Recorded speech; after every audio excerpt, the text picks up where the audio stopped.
Hey, Dan, leave it. Let's... Yeah. Hey, come on, take it down. Is there a tough guy in there, Dan? Hmm? Are you a tough guy? Oh.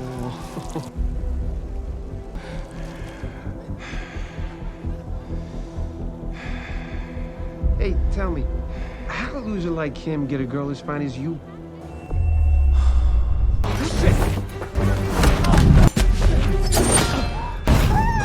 I'm so sorry about this, pal. Really?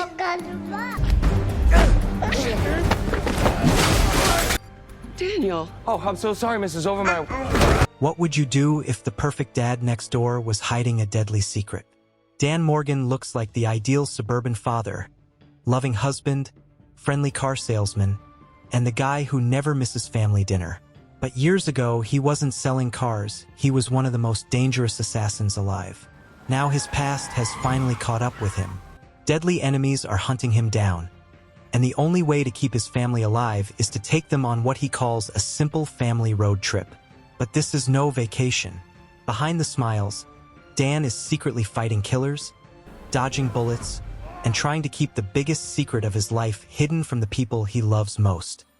The film begins in Buffalo, where Dan demonstrates exceptional skill in car sales, having a keen understanding of customer motivations that earns him the title of Salesman of the Month once again. His colleague Hal makes a dramatic entrance to the dealership, driving with the belief that both cars and women favor speed. Dan leaves work early, excited to celebrate his anniversary, clearly valuing his family life in their peaceful suburban neighborhood, which includes their 3 children, Nina, Kyle, and Max. Nina plans to follow her boyfriend to Iowa and change her college major.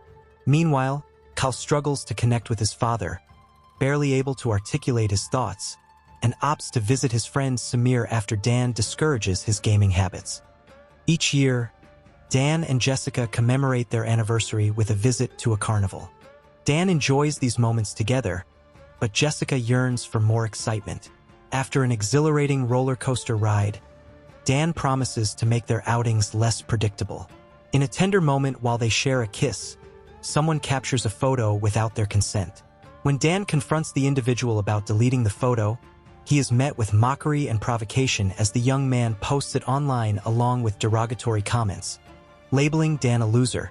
Although Jessica urges Dan to ignore the situation, the provocateur spills his drink on Dan and taunts Jessica about being with a wimp.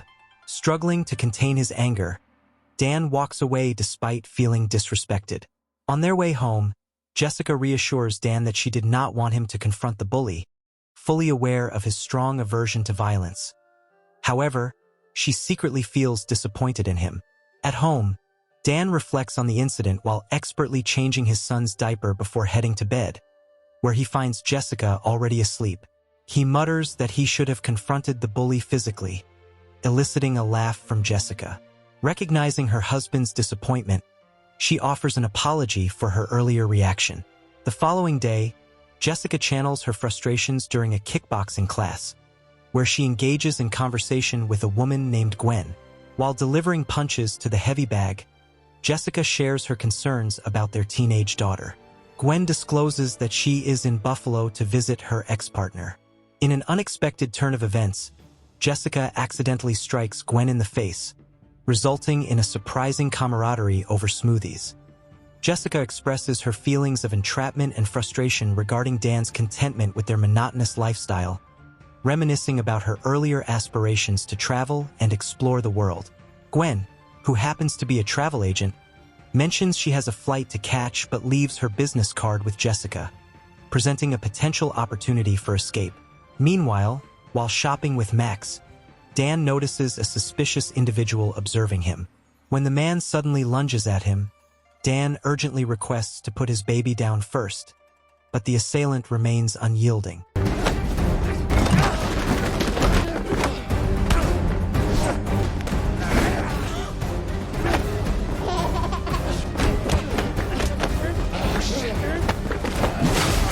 Oh, I'm so sorry, Mrs. Overmeyer.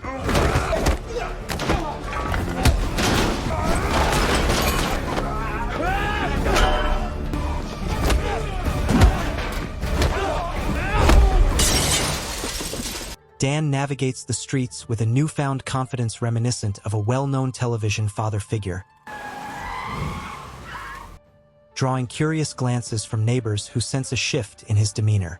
Upon arriving home, Dan discovers a hidden compartment filled with firearms, outdated passports, and large sums of cash. Concerned by this revelation, he contacts Augie, a former associate, to arrange new identities for his family, indicating that they are in danger. Augie informs Dan that his former boss, McCaffrey, has been actively searching for him. Fearing that the online photo may have compromised his family's safety, Dan offers $500,000 for new identification and schedules a meeting in Las Vegas in 3 days. Augie expresses shock that Dan's family is unaware of his past as a professional assassin and urges him to disclose the truth to them. He emphasizes that it will be exceedingly difficult to evade McCaffrey's mercenaries without the family being informed of the situation. In haste, Dan begins packing his family's belongings. In a rush, Dan arrives at his children's school and interrupts an editorial meeting to inquire about Nina. A classmate informs him that she has not been the editor for 3 months, likely influenced by her boyfriend. Disheartened, he expresses his frustration over her decision to abandon her dreams of journalism. However, there is no time for reflection. They need to pick up her brother from the chess club, where Dan is further dismayed to discover that Kyle has also quit. They drive to Samir's residence, where Dan learns that Kyle has been paying to stream in the garage. He informs his children that they are heading to Las Vegas and instructs them to express nothing but enthusiasm about the trip to Jessica, threatening to reveal their previous dishonesty if they do not comply. At Jessica's workplace, Dan persuades her to embark on the spontaneous journey she has long desired. Initially confused by the sudden urgency, Jessica hesitates, but Dan's persistence and persuasive skills ultimately win her over. Impressed by this new aspect of Dan's character, she agrees with excitement. We're going to Vegas! As they exit the parking lot, McCaffrey's men appear. Dan skillfully evades their pursuit while weaving narratives to justify his erratic driving. Despite a close chase, he continues to keep his family unaware of the imminent danger. Realizing there is a tracker in his vehicle, Dan quickly drives to his workplace, narrowly securing the gates against their pursuers. In a hurried effort to disguise their actions, he raises the car with his family still inside, claiming he needs to change the oil and check the coolant. While underneath the vehicle, he locates and removes the tracker just as the pursuers pass by, missing them entirely.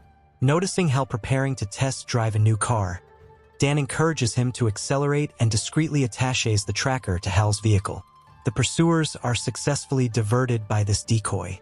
With 33 hours remaining until their arrival in Las Vegas, Dan's wife and children busily tweet and post about their trip.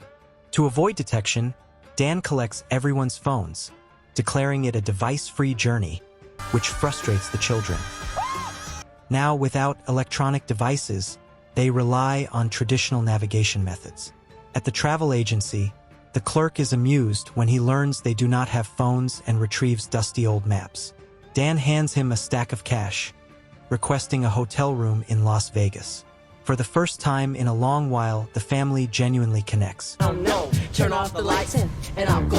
Meanwhile, McCaffrey personally visits Dan's home, where his tech expert uncovers Kyle's identity as the popular streamer known as Killboy. McCaffrey instructs his team to locate and intercept the van.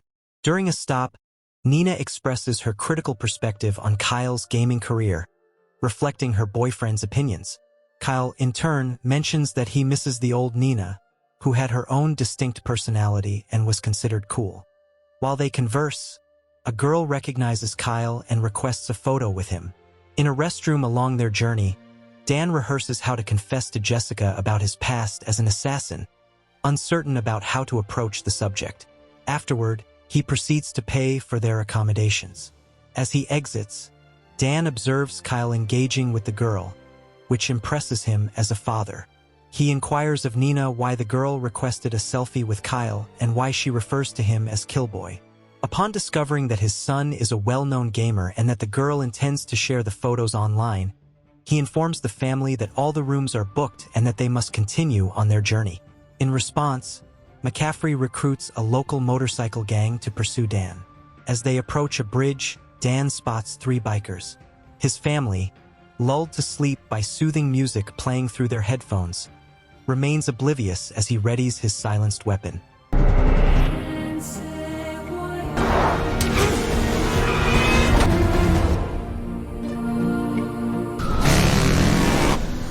He attempts to evade his pursuers while his family bobs their heads like bobblehead dogs on a dashboard. Despite having his mirror shot out, Dan collides with the 3rd biker, sending him flying. After driving throughout the night, Dan finally closes his eyes, but his family is awake and just half a mile from the college Nina wishes to visit. She passionately argues for the opportunity to explore it. Jessica is reluctant to visit the college solely to see Nina's boyfriend. Ultimately, they decide to tour the campus, which is vibrant and alive with festivities. Dan advises Jessica that if they want Nina to be receptive to their guidance, they should first be willing to listen to her. Consequently, Jessica opts to show Nina the true essence of college life. Mistaking Jessica for a student from behind, one of the students offers her a beer from a keg. This prompts Jessica to reminisce about her athletic college days, leading her to demonstrate her keg stand skills.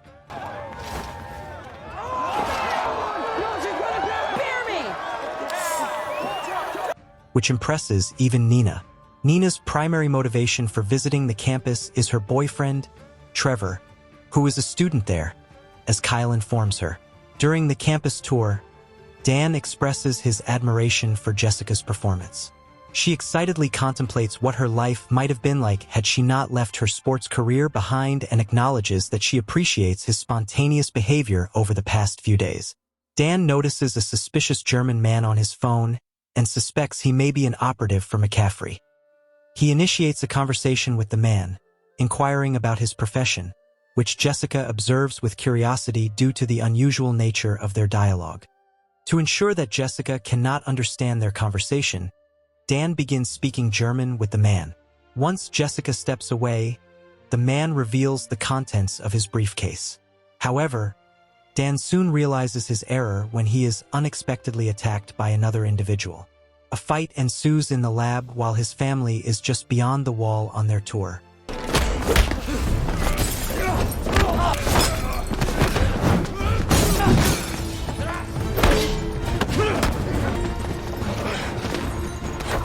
After a brief struggle, Dan incapacitates the assailant and quickly rejoins his family to continue their journey, only to find that Nina has gone off to meet Trevor. Nina discovers Trevor cheating on her and returns in tears. Dan attempts to console her with anecdotes but quickly recognizes that she does not require another paternal lecture. Instead, he teaches her a martial arts technique that can inflict significant pain without causing lasting harm. Nina applies this technique on Trevor, capturing a photo of him wincing in pain, which significantly uplifts her spirits. She returns to the van with a newfound appreciation for her father. As they hit the road again, the family grows closer.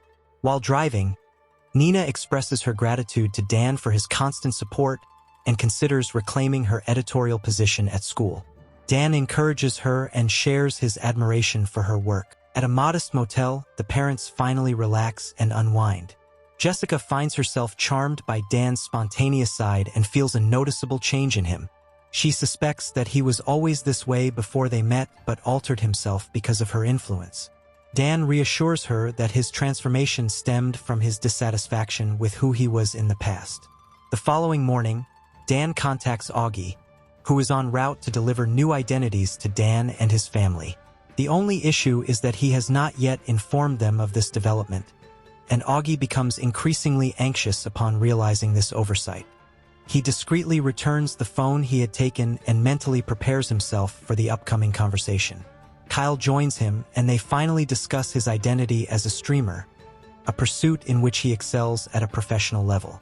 Kyle attempts to convey to Dan the significance of streaming in his life and proposes to demonstrate his skills through a game of laser tag against Dan. He suggests a wager. If he wins, he will be allowed to resume gaming. If he loses, they will play basketball in the backyard for 6 months. They agree that the winner will be the first to achieve 3 tags. Go easy on me, buddy. Given Dan's background as an ex-assassin, this challenge should be straightforward for him. He secures the first 2 tags, but Kyle retaliates by mirroring Dan's strategies and scores 2 tags of his own. Ultimately, Dan manages to secure the final tag, leaving Kyle feeling deceived, yet their bond strengthens as a result. As they travel to Las Vegas, their relationship deepens, and they enjoy the journey together. Upon their arrival in Las Vegas, they check into one of the city's premier suites. Before settling in, Dan goes downstairs to meet Augie, who provides him with their new identities and tickets for a one-way flight to Vancouver. At a significant cost, Dan prepares to reveal the truth to Jessica during a romantic dinner while the kids babysit Max. He instructs them not to leave the suite under any circumstances, although he doubts they will comply. As an avid gamer, Kyle suggests visiting the HyperX gaming arena. Nina is hesitant about going to a place filled with gamers like Kyle but feels she has no other options. At the arena, Kyle encounters another well-known gamer, Ran, who acknowledges having seen Kyle's streams and offers him an opportunity to meet Valkyrie and other prominent figures in the gaming community. Ran takes an interest in Nina and opts not to participate in the tournament. Valkyrie invites Kyle to take his place on her team for the Counter-Strike finals. However, McCaffrey's associates are also pursuing them. As Nina begins to feel at ease with Ran, he candidly expresses that Valkyrie's team is unlikely to succeed.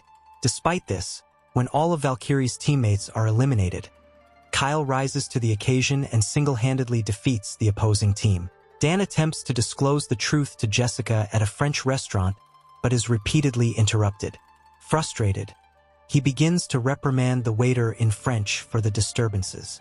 Jessica is taken aback to discover that her husband speaks 2 foreign languages, a fact she was previously unaware of.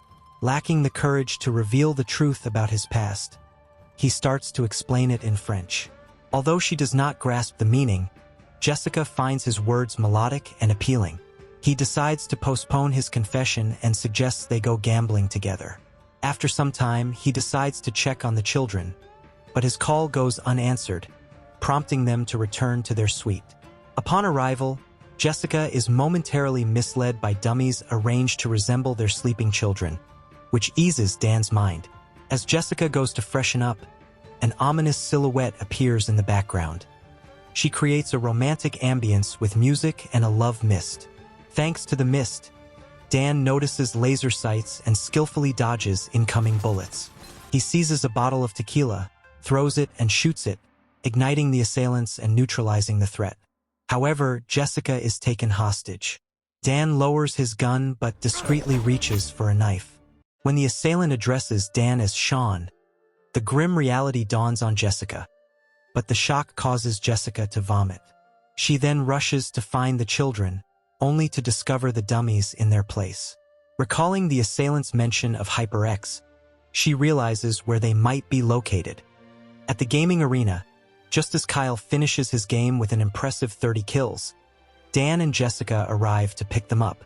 Dan finally reveals the truth about his past. However, the children are skeptical until they come under gunfire. Taking cover behind a car, Dan neutralizes the mercenary.